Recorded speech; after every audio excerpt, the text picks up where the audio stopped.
Hey, what's up guys, it's SirTagCR, and today we're hitting you up with a Pencil Pekka Poison deck. This deck is incredibly solid. Oxalate used it across his entire journey in CCGS, and the deck functions with 3 win conditions. It has the Bandit, it has the Pekka, and it obviously has the Battle Ram.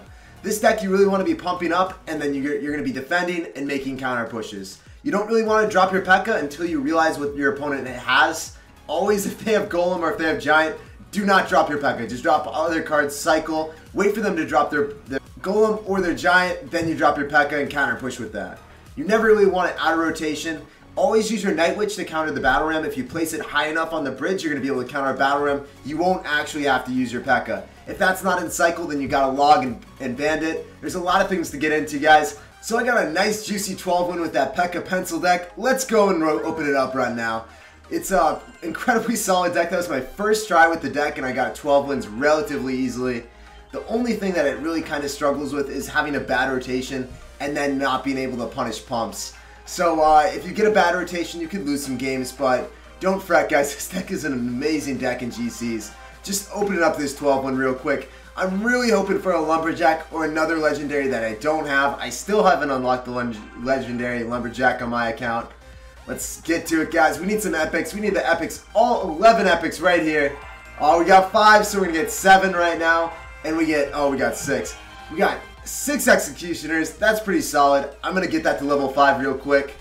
And, yeah, guys. Let's hop into the replays. Let's see exactly how I got there. The last 3 were right here. We'll jump into the games. Alright, so the first game that we're going to jump in today is our 7th win in a GC game. It's going to be the mirror matchup, Pekka vs. Pekka. Solid matchup. I actually really like it. So before we hop into this game and actually start talking about it, you guys might have picked up on this subtle difference between the microphones.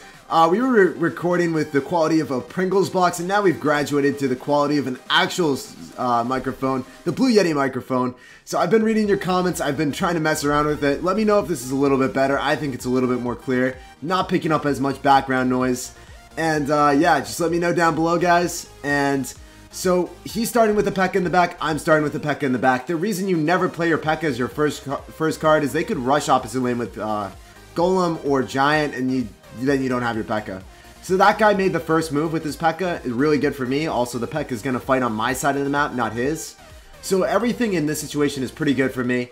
The reason that you always pump up in the start in the middle instead of in the back is because you don't want to get wrecked by graveyards. So he made 2 plays at the start that could have lost in the game immediately. We're not about that life. We play a little bit more safe. Although we played pretty safe, we're definitely down in this situation. He actually was able to poison my pump because we put it in the middle, but despite that, I'd rather take a little bit of a disadvantage early on in the game compared to losing the game immediately to many other archetypes. He's got to pump a little bit before us as well because he got more elixir since he was able to get a nice value poison early on. But we're pumping up in the back now because we know he doesn't have graveyard. He just has Pekka, the regular Pekka deck that we're running. So we're feeling pretty confident. We're chilling. We're liking how it is. I'm probably going to go Pekka same lane as him. I'm going to save my Night Witch. Night Witch, as I said earlier, is going to be the counter to the Pencil, aka Battle Ram. If you don't save your Night Witch, if I aid my Golem, or if I aid my Pekka with the Night Witch, then guess what, guys? He's going to go Pencil opposite lane and just wreck me. So that's not really something I really like having to happen. I've played this matchup a little bit, and it's frustrating. I miss a log there that could have helped me. I don't think the Pencil would have connected, but, you know, we're still alive. So we're going to be dropping Bandit pretty soon, I believe. Oh, actually, we're going to pump up. All right, so I did not recall what was happening in this game. So this is a really key moment in the game. I have 2 pumps. I got to defend right now. He has a Pekka. I'm pulling with the Pencil. You can use a Battle Ram. You can use Ice Golem. You can use Giant because they're not going to get targeted. And I made the Pekka go for a much longer ride right there. Here was one of the other huge mistakes I should have done. I should have logged that. It would have only got 1 hit. I would have actually kept my left tower. Instead, the Pekka just takes my entire tower. So right now, I'm in an extremely precarious situation. He has a huge advantage on me. The Pencil is coming through, however. I'm going in for a poison because I know I need to kill the Night Witch. I need to get a Barb on the tower. The Barb is actually going to come through, and the Barb takes down the left-hand tower. So right now, I am at 349 HP. I believe, is that, no, it's not. All right. So he can't go for poison plus log. He has to go for 2 logs. So I know that he's going to be cycling log. I got to go in hard right now. I got to make something happen. If he cycles 2 logs and goes for a poison, I lose the game. So I'm dropping my pencil in the middle because he dropped his Pekka on the right. I knew that I could evade it. I got my battle ram to connect to the tower, and I got the game, guys. So that was an incredibly close game, and it showcases what you have to do differently at the start just so you don't lose certain matchups. I think it's pretty cool that I could talk about this mirror matchup, and he made certain plays that I wouldn't have done. And yeah, let's move on to the next one, guys. Alright guys, let's hop into the 8th game in our GC, our 2nd game today. And this was also a pretty solid game. This was more of a beatdown, honestly. And it just shows you that you don't really drop your Pekka at the start when you can actually drop your Pekka. And I'm never going to be dropping my Pekka against a Hog Rider, guys. He has a Giant. I got to make sure that I keep my Pekka for the Giant every single time. Bandit as my opening play at the bridge because I didn't really have a card that I wanted to cycle other than that. Also, something that you could do if you just don't have anything that you want to cycle, you could wait and see what your opponent drops. You could also elect not to play that Bandit. I like doing that Bandit. I just like cycling. It's essentially a 2 elixir Bandit as opposed to a 3 elixir Bandit if you cycle and they don't do anything. So yeah, we see Night Witch and we see Witch. So that's telling me he's probably playing a tank deck. I was gonna assume Golem or I was gonna assume Pekka. I didn't think he was going to run Miner, and I sure as heck didn't think he was going to run Graveyard. So that's why I elected to actually put my pump in the back. Judging by your opponent's cards, you either want to pump in the back or in the middle, and I identified his deck as a tank deck or a deck that wouldn't have Miner or Graveyard, so therefore the pump in the back was a reasonable play. Also, another big thing with this deck is typically going with your Baby Dragon and Pekka, or Night Witch and Pekka, or Bandit and Pekka, and then you go opposite lane with the pencil, aka the Battle Ram. The reason you do that, you don't want to put all of your units in one lane. You noticed how that guy had a Tornado? If I put everything in one lane, that Tornado would have affected everything. But if I split my push, it would have actually made him spend a lot more elixir. Typically, Battle Ram causes people to spend more than 4 elixir to defend, and when I have an elixir advantage with the pump, this is how the deck just decimates him. So he's actually having to drop Giant on defense to counter a Bandit. This guy is in for a world of pain actually right now. I'm dropping my Night Witch. I actually have a huge advantage right now. I'm actually probably going to drop my pencil in the same lane right now because I know I'm up so much elixir. There's no way that this man can defend. That's the big thing about defending. All these units that I'm using the Pekka, I'm using the Night Witch, and then I'm formulating a counter push with those units. It's pretty awesome. You never really want to play your Night Witch and you never really want to play your Pekka on offense. They're usually cards that you use on defense and then translate defense into offense real quick. So this man is in for a world of pain, as I said earlier, guys. We literally take each tower down individually in this one. And he's dropping Giants on defense because he has to, otherwise he's just going to lose. His entire push will just evaporate. But it evaporates anyways. He wasn't allowed to take that tower damage. He's not allowed to lose that tower, but he lost it anyways. So this man, there's nothing he can do, guys. You're able to overwhelm Giant pushes, overwhelm every single deck with Pekka and Giant, and just literally win the game every single time, no problem. And against Hog Rider deck, if he just had Hog Rider, then I have Night Witch and I have Pekka to counter his Hog Rider. So I have 2 counters. He can't really outcycle 2 counters, guys. So on to the next one. I hope I demonstrated how easy this deck is against half the archetypes in the meta right now. Alright guys, so GC stayed true to their nature, giving me the Inferno Dragon, a hard card for me to deal with this deck. The Inferno Dragon is exceptionally hard because you don't actually have anything to reset. You don't have a Zap, you don't have Lightning, and you don't have Electro Wizard. So the Pekka, you can't really rely on the Pekka to get through and do a lot of damage. Therefore, you don't really want to be using your Pekka a whole lot. And if you do, it only wants to be on defense to counteract the bridge spam or whatever they're running.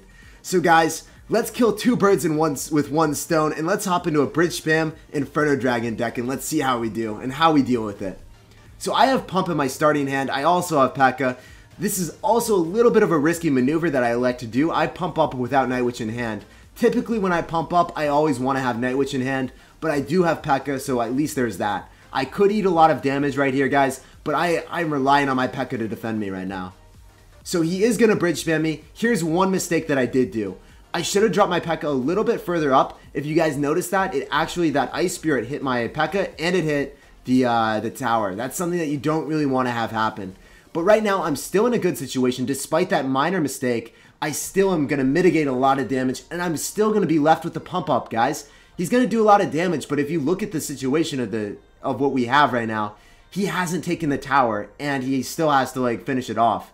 We have a pump up, and we have a lot of elixir on him. We're up 1 elixir, and we still have a half health pump on the field. So we're going to pressure opposite lane with a pencil. The reason I pressure opposite lane with my pencil is because I want the opportunity to ignore his push if it's something that I deem not too damaging.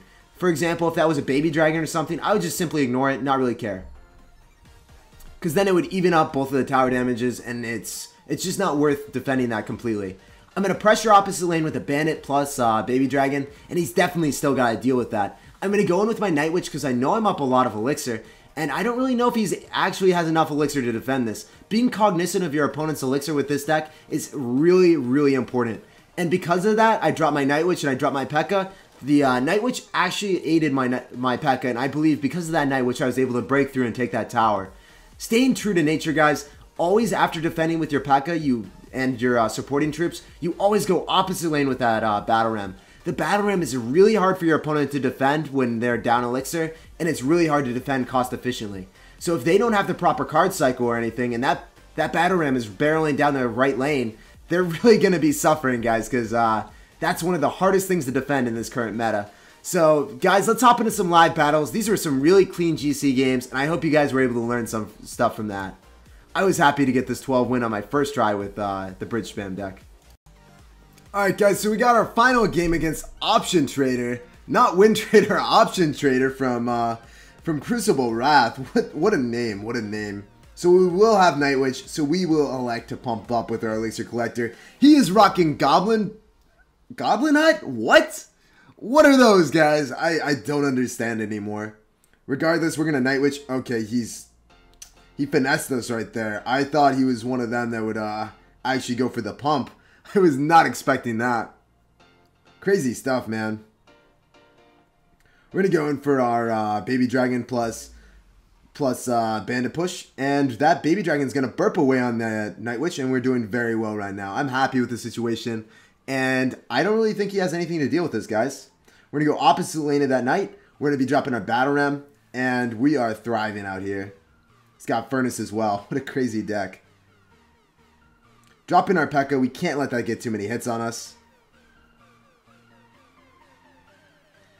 And I believe we're going to have to drop Night Witch as well. This is an 11 elixir push. Let's see how he defends it. This is actually pretty menacing for him to deal with.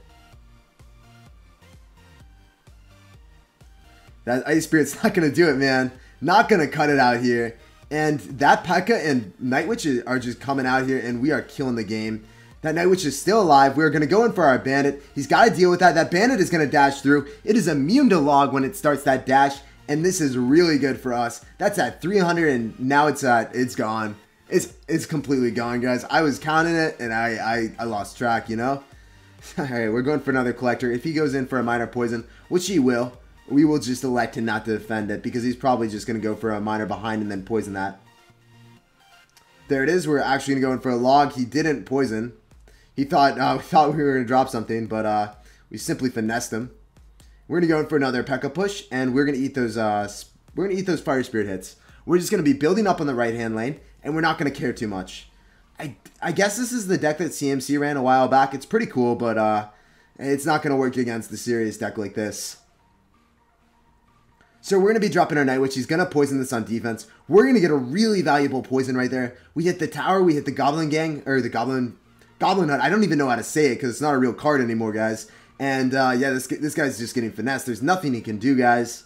We're going to be dropping our Bandit in the back because when he goes for that Minor, we just want to kill it immediately.